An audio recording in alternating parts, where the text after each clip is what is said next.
नमस्कार दोस्तों, बाजार हाट न्यूज़ चैनल के एक नए एपिसोड में आप लोगों का बहुत बहुत स्वागत है। तारीख है दोस्तों 6 जनवरी 2021 और यहाँ पे 7 जनवरी 2021 के लिए दोस्तों Nifty index, bank Nifty index और बैंकिंग स्टॉक के एनालिसिस लेकर आपके सामने हाजिर हूँ। 7 जनवरी बोले तो मतलब एक्सपायरी डे, आज बुधवार है। कल 7 जनवरी को जो है वीकली एक्सपायरी होगा, तो उसमें एक्सपायरी में निफ्टी और बैंक निफ्टी और साथ में बैंकिंग स्टॉक्स का एक देख लेते हैं किस लेवल पे क्या आगे उसमें रेजिस्टेंस और सपोर्ट बन रहा है। जैसा कि कल, अगर आप लोगों ने कल मेरे वीडियो को फॉलो किया हो, कल देखा हो वीडियो जो मैंने आज के लिए वॉच बना के आप लोगों को दिया था, तो मैंने उसका एक हेडिंग लिखा था। मैंने एक शीर्षक लिखा था कि थोड़ा करेक्शन तो जरूरी है ना, थोड़ा करेक्शन तो जरूरी है, ये हेडिंग था। तो ये जो आज की कैंडल है ये आपको बिल्कुल वही दिखा रहा है। क्या दिखा रहा है? करेक्शन। नहीं तो लगता है इसने बात मान लिया इसलिए यहाँ से करेक्शन हो गया। चलिए, तो ये करेक्शन स्थायी रहेगा नहीं रहेगा, क्या इसमें तेजी रहेगी नहीं रहेगी, सारी चीजें अभी समझ लेते हैं। नए व्यूअर से कहना चाहूंगा कि अगर आप लोगों ने मेरे चैनल को सब्सक्राइब नहीं किया, सब्सक्राइब करिए, बेल का आइकन भी प्रेस करिए, जिससे मेरे वीडियो की लेटेस्ट नोटिफिकेशन मिल जाएगी सबसे पहले। और लाइव मार्केट में कॉल प्राप्त करने के लिए आपको टेलीग्राम चैनल ज्वाइन करना होगा। वीडियो का डिस्क्रिप्शन में लिंक मिलेगा, फ्री ऑफ कॉस्ट में आप कॉल प्राप्त कर सकते हैं। आज भी बेहतरीन कॉल मिले होंगे। कॉन्कर ने तो सुपर हिट मूवमेंट दिया। जो कॉल आपको लाइव मार्केट में आज मिला है कॉन्कर का, आप देखेंगे बहुत सारे कॉल दिए, लेकिन कॉन्कर और भारतीय एयरटेल ने हिला के रख दिया, फोड़ के रख दिया। मस्त प्रॉफिट बना आप लोगों ने। फीडबैक जरूर दीजिएगा। शुरुआत करूंगा निफ्टी के साथ। सबसे पहले ओपनिंग प्राइस देखते हैं कि कल एक्सपायरी डे में क्या हो सकता है। आज का हिसाब से ओपनिंग 14,241 के आसपास का, हाई 14,244, ये बिल्कुल इक्वल है। क्या है? ओपन इक्वल टू हाई था आज। इसका मतलब है कि जहां पे ओपन हुआ वहीं से मार्केट डाउन आ गया, क्योंकि वही उसका हाई प्राइस भी था। तो ओपन इक्वल टू हाई अगर होता है तो मार्केट बियरिश मोड में जाता है। ये चीजें देख लिया कि मार्केट में आज सीधे ऊपर से नीचे प्रेशर पड़ गया, ठीक है, यानी कि मार्केट में ऊपर से ही आज प्रेशर था। उसके बाद लो लगाया है 14,040 का, ये आपको बहुत समझना है। मैंने कल भी बताया था कि 14,050 is a important support zone, याद है? 14,050 मैंने कहा था 10-20 पॉइंट ऊपर नीचे हो सकता है, तो 10 पॉइंट नीचे आ गया 14,050 को ब्रेक करके, और फिर वहीं से रिजेक्ट हो गया, यानी वहीं से बाउंस आ गया, इंपॉर्टेंट सपोर्ट। तो अभी भी वैलिड है हमारा सपोर्ट। क्या सपोर्ट वैलिड है? 14,050 का सपोर्ट हमारा वैलिड होगा। कल हम बाय करेंगे अगर निफ्टी को एक नॉर्मल कंडीशन, जो आज की क्लोजिंग है 14,146 के आसपास में, लेकिन हम बाय करेंगे कब? जब ये 14,200 के ऊपर निकलेगा तब हम बाय करेंगे, ठीक है ना। Bye up 14,200। आपको लगेगा जल्दी और करना है, इससे भी जल्दी बाय का लेवल बन जाए तो मजा आ जाए, तो आप 14,175 के ऊपर भी बाय कर सकते हैं। लेकिन मेरा मानना होगा कि 14,200 के ऊपर अगर आप बाय करते हैं तो थोड़ा सेफ जोन में आप जाते हैं। कहाँ जाते हैं? थोड़ा सेफ जोन में जाने की कोशिश करते हैं। तो 14,175 से 14,200 हमारा बाइंग लेवल है, और इस कंडीशन में निफ्टी में जो हमारा एक्सपायरी डे का टारगेट होगा वो 14,250 से लेके 14,300 के आसपास का बन सकता है, ठीक है।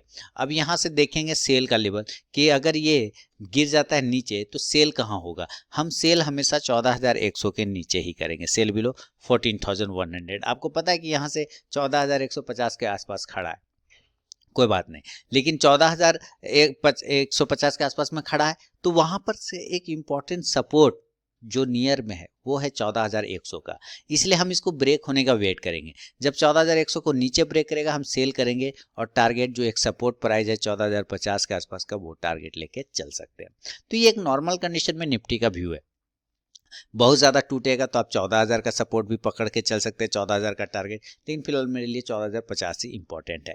तो ये नज़र रख सकते हैं एक नॉर्मल कंडीशन पे, लेकिन कंडीशन नॉर्मल हो ज़रूरी नहीं है, गैप अप गैप डाउन भी हो सकता है, तो उसके हिसाब से भी हमारा लेवल बदलेगा। अगर गैप अप कंडीशन की बात करते हैं तो गैप अप कहाँ हो सकता है ये इंपॉर्टेंट है। क्लोजिंग 14,146 के आसपास में, आज का हाई अगर हम देखें तो 14,250 के या 40 के आसपास का है।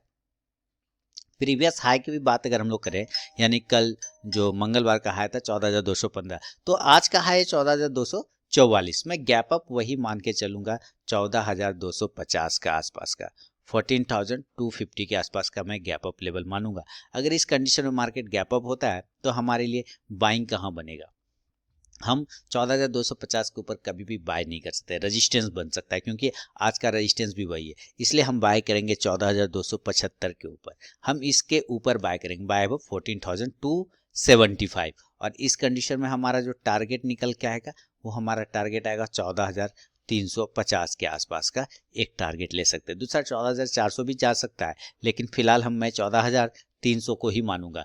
अगर सेल होता है गैप अप कंडीशन में, ये ऊपर नहीं जा पाता है, 14,250 पे ओपन होगा और ये 14,275 को ब्रेक करने की जगह पे नीचे गिर जाता है गैप अप में, यानी कि 14,220 के नीचे आ जाता है, तब इसका मतलब है हम सेल करेंगे। 14,230 के नीचे आ जाता है तब भी हम सेल करेंगे। इस दोनों ही कंडीशन पे हमें सेल करना है और इस कंडीशन में टारगेट हमारा 14,150 के आसपास का बनेगा। ये एक टारगेट होगा गैप अप कंडीशन पे, तो इस पे नजर रखिएगा दोस्तों अगर अभी तक आप लोगों ने टेलीग्राम चैनल को ज्वाइन नहीं किया तो जरूर ज्वाइन कीजिएगा। इसमें मैं लाइव में कुछ कॉल्स प्रोवाइड करता हूँ और आप जाके ज्वाइन होकर देख सकते हैं कि वहाँ पे मेरा कॉल्स का परफॉर्मेंस कैसा रहता है। तो यहाँ पे मैंने 3 तरीका बताया ज्वाइन होने का टेलीग्राम चैनल पे। पहला प्रोसेस है दोस्तों कि आप मेरे वीडियो के डिस्क्रिप्शन में जाइए, किसी भी वीडियो के डिस्क्रिप्शन में वहाँ टेलीग्राम चैनल का लिंक मिलेगा, उस लिंक पे क्लिक करके आप टेलीग्राम चैनल पे ज्वाइन हो सकते हैं। दूसरा प्रोसेस है दोस्तों कि आप अपने मोबाइल में टेलीग्राम ऐप को इंस्टॉल कीजिए, उसके बाद उसे ओपन करिए। ओपन करने के बाद आरके ट्रेडिंग बीजीपी को सर्च कीजिए अपने टेलीग्राम ऐप में, तो वहाँ पे मेरा चैनल मिल जाएगा, आप उस पर क्लिक करके ज्वाइन हो सकते हैं।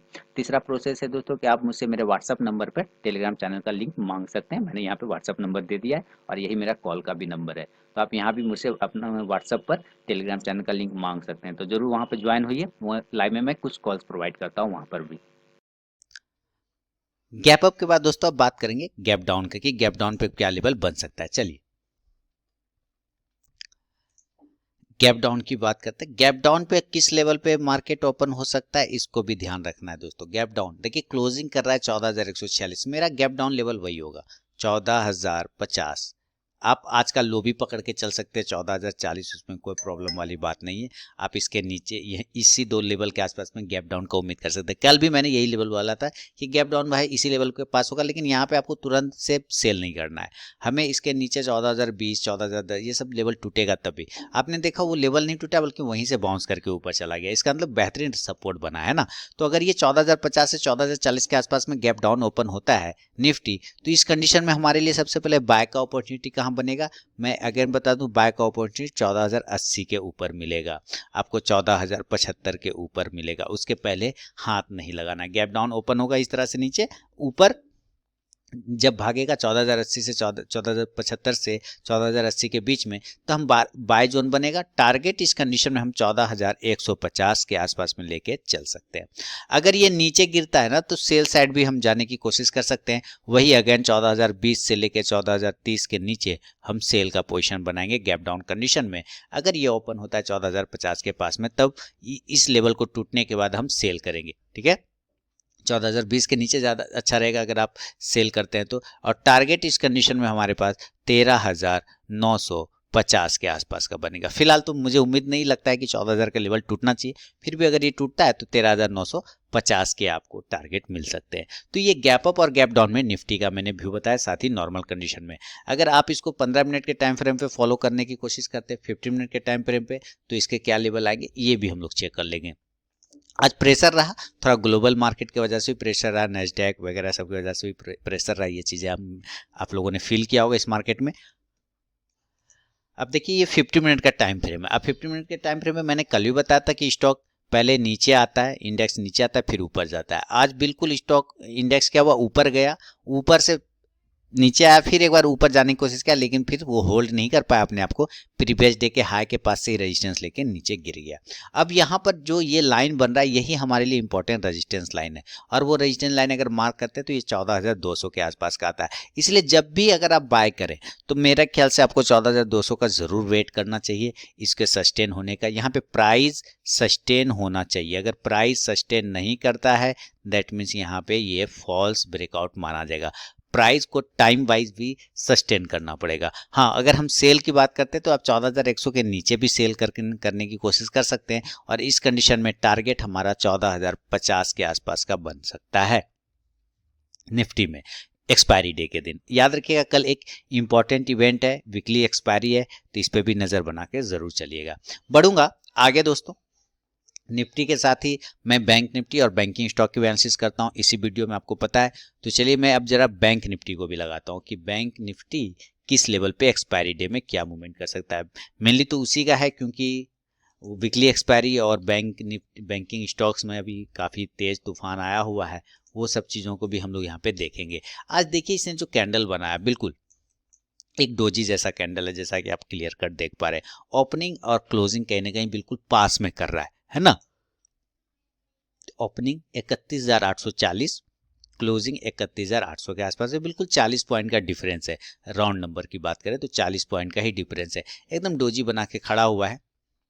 तो इस हिसाब से ये एक कंफ्यूजिंग कैंडल होता है। इसका यूज़ हम लोग करेंगे अगर एक नॉर्मल कंडीशन बैंक निफ्टी 31,800, 31,760, 31,780, 31,810 ये सब के लेवल के आसपास में अगर ये खुलता है, तब हमें बाय कहाँ करना है, ये ज़्यादा इंपॉर्टेंट है कि हमें बाय करना है कहाँ। हमें बाय करना है 31,840 के ऊपर। आपको ज़्यादा सेफ होगा दोस्तों अगर आप 31,850 के ऊपर भी बाय करेंगे तो कोई प्रॉब्लम वाली बात नहीं है।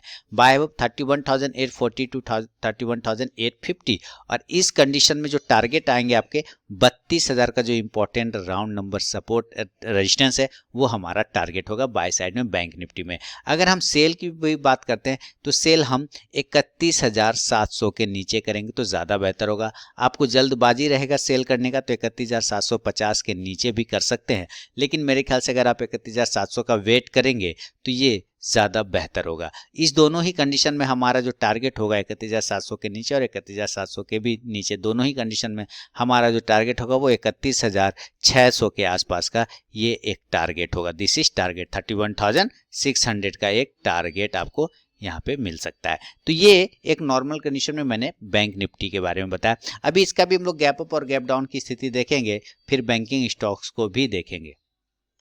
गैप अप कहाँ हो सकता है, आज का हाई अगर आप देखते हैं तो 31,982 है, तो कुल मिला के 32,000 ही तो इंपॉर्टेंट लेवल है, 32,000, तो यही लेवल हमारा गैप अप हो सकता है। इस कंडीशन में हम बाय का कल भी जो लेवल बताया था वही लेवल हमारा आज भी होगा। हम 32,100 के ऊपर बाय करेंगे, बाय अप 32,100।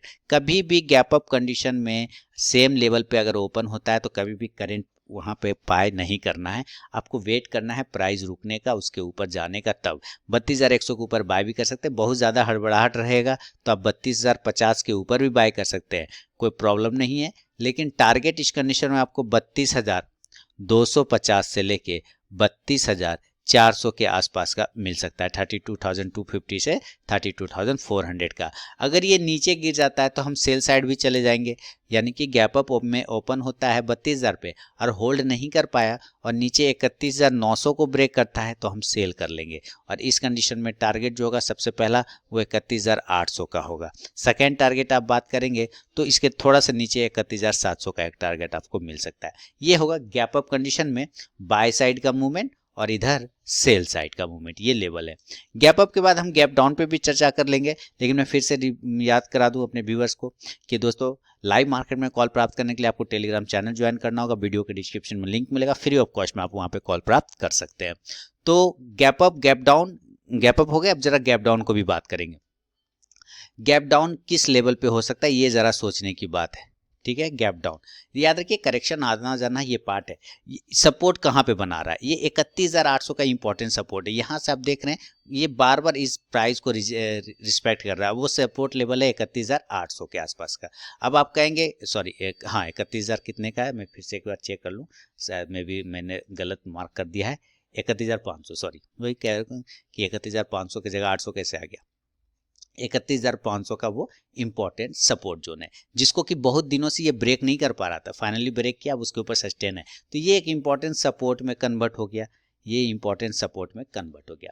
तो हम बाय करेंगे 31,600 के ऊपर में, एकदम 31,500 पे गैप डाउन ओपन होगा, हम वेट करेंगे कब ये 31,600 को ब्रेक करेगा, जब ब्रेक करेगा तब हम बाय करेंगे, और टारगेट इस कंडीशन में आज का क्लोजिंग प्राइस जो 31,800 है वो फर्स्ट टारगेट। सेकेंड टारगेट की अगर बात करें तो आप आज का हाई प्राइस 31,900 के आसपास का भी ले सकते हैं, या 32,000 का भी टारगेट रख के चल सकते हैं। अगर हम सेल साइड में आते हैं, गैप डाउन कंडीशन में अगर ये नीचे गिर जाता है, 31,500 को होल्ड नहीं कर पाता है और नीचे 31,400 को ब्रेक करता है तो हम सेल करेंगे, सेल बिलो 31,400, और टारगेट इस कंडीशन में 31,200 से लेके 31,000 यानी 31,000 का टारगेट आपको मिल सकता है। तो ये निफ्टी और बैंक निफ्टी पे पूरा मैंने आपको डिटेल वीडियो बनाया, उम्मीद करता हूँ फीडबैक आप जरूर देंगे। अगर आपने प्रॉफिट बनाया है मेरे रिकमेंडेशन से तो आप वीडियो के कमेंट सेक्शन में उस स्टॉक का नाम बताएं, मुझे काफ़ी मोटिवेशन मिलेगा। अब चलिए जरा बैंकिंग स्टॉक्स का भी एक रिव्यू ले लेते हैं, कल एक्सपायरी डे पे क्या रिएक्ट करेगा कौन सा बैंकिंग स्टॉक्स। आपने देखा होगा बहुत सारे बैंकिंग स्टॉक्स ने आज ज़बरदस्त, जैसे इंडसइंड बैंक वगैरह बहुत ही ज़बरदस्त अच्छा मूवमेंट किया है। तो चलिए हम एक बार सारे बैंकिंग स्टॉक्स का रिव्यू कर लेते हैं।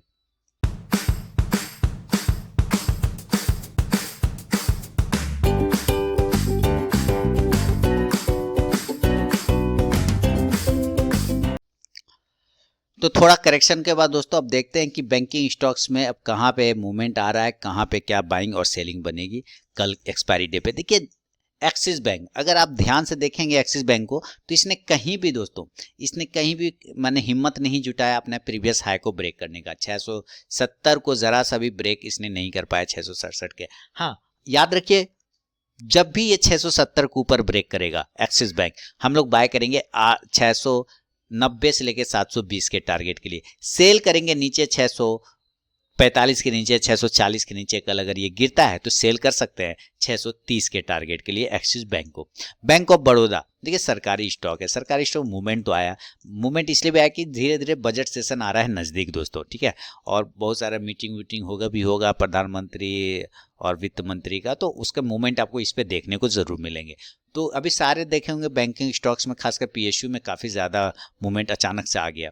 हमें याद रखना है कि बैंक ऑफ बड़ौदा कितना भी मूवमेंट करे तो शॉर्ट टर्म में कोई खास फायदा नहीं करेगा। 70 के ऊपर निकलने के बाद इसका नया लेवल खुलेगा 75 से 80 के टारगेट के लिए। बैंक ऑफ इंडिया ने सपोर्ट किया है, 50 के ऊपर क्लोज किया है, लेकिन हमें क्लोजिंग चाहिए 52 की, ताकि हमें 55 का एक टारगेट मिल सके। उसके बाद जो टारगेट आएगा वो 58 का आएगा।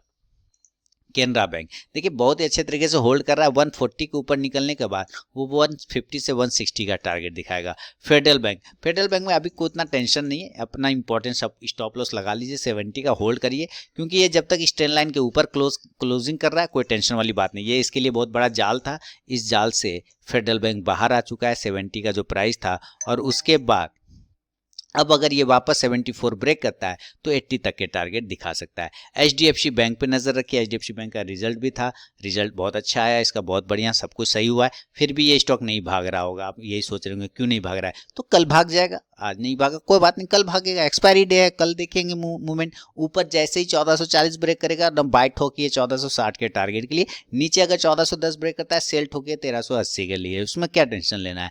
आईसीआईसी बैंक देखिए बहुत अच्छे तरीके से 550 के ऊपर की क्लोजिंग कर दे तो मजा आ जाए, 550 के ऊपर की अगर ये क्लोजिंग करता है तो अच्छा मूवमेंट मिलेगा, फिर टारगेट 570 तक के आपको आराम से मिल जाएंगे। इंडियन बैंक की बात करते हैं, 90 के ऊपर निकलने 95 से 100 तक का टारगेट आपको इंडियन बैंक भी दिखा सकता है। इंडसइंड बैंक देखिए, इंडसइंड बैंक पहले तो अपसाइड गया, फिर वहां से रिजेक्शन लेके नीचे आ गया, लेकिन याद रखिएगा जब तक 940 को दोबारा से ब्रेक नहीं करे नया पोजीशन क्रिएट मत करिएगा। 940 के बाद 960 से 1000 तक का टारगेट देगा बाय साइड में, नीचे अगर ये 910 को ब्रेक करता है तो सेल करेंगे 890 के टारगेट के लिए। कोटक बैंक में बाय करना होगा 1980 के ऊपर 2020 के टारगेट के लिए। पीएनबी लॉन्ग टर्म का व्यू रखिए, शॉर्ट टर्म का कोई व्यू नहीं है, तो लॉन्ग टर्म में आपको ये 40 तक के टारगेट देने की कोशिश करेगा, अगर 36 के ऊपर क्लोज करेगा तो। आरबीएल बैंक 5% के तेजी, बहुत ही अच्छा तरह से मूवमेंट दिखाया, लेकिन ऊपर से रिजेक्शन भी बहुत तगड़ा है। वो रिजेक्शन इसलिए भी है क्योंकि यहीं पर आप देखेंगे प्रीवियस इसने रेजिस्टेंस लेके गिर गया, तो बिल्कुल उसी रेजिस्टेंस के पास से वो गिरा, तो कोई दिक्कत नहीं है। 275 के ऊपर दोबारा निकलेगा तो एक बार ये 280 से 300 तक के टारगेट दिखाएगा। एसबीआई की हम लोग बात करें तो एसबीआई भी अच्छा मूवमेंट में है, 290-300 वाला टारगेट अभी भी वैलिड है, ऊपर की तरफ में धीरे धीरे एसबीआई उसी कंडीशन में अपसाइड में जाने की कोशिश कर रहा है। कल अगर ये वापस 290 ब्रेक करता है तो 300 तक के टारगेट आपको आराम से दिखाएगा। Yes Bank no view. Union Bank की बात करें 35 के ऊपर निकलने के बाद 38 का टारगेट, और बंधन बैंक बहुत ही जबरदस्त 425 को ब्रेक करते एक साथ 450 के टारगेट के लिए वैलिड हो जाएगा बंधन बैंक। तो दोस्तों ये था निफ्टी इंडेक्स, बैंक निफ्टी और साथ ही बैंकिंग स्टॉक्स पे मेरा व्यू। अगर वीडियो और एनालिसिस पसंद आए लाइक कीजिए, फीडबैक दीजिए, साथ ही लाइव मार्केट में कॉल प्राप्त करने के लिए टेलीग्राम चैनल को जरूर ज्वाइन करिए। मिलता हूं नेक्स्ट वीडियो में दोस्तों, तब तक के लिए बहुत बहुत धन्यवाद।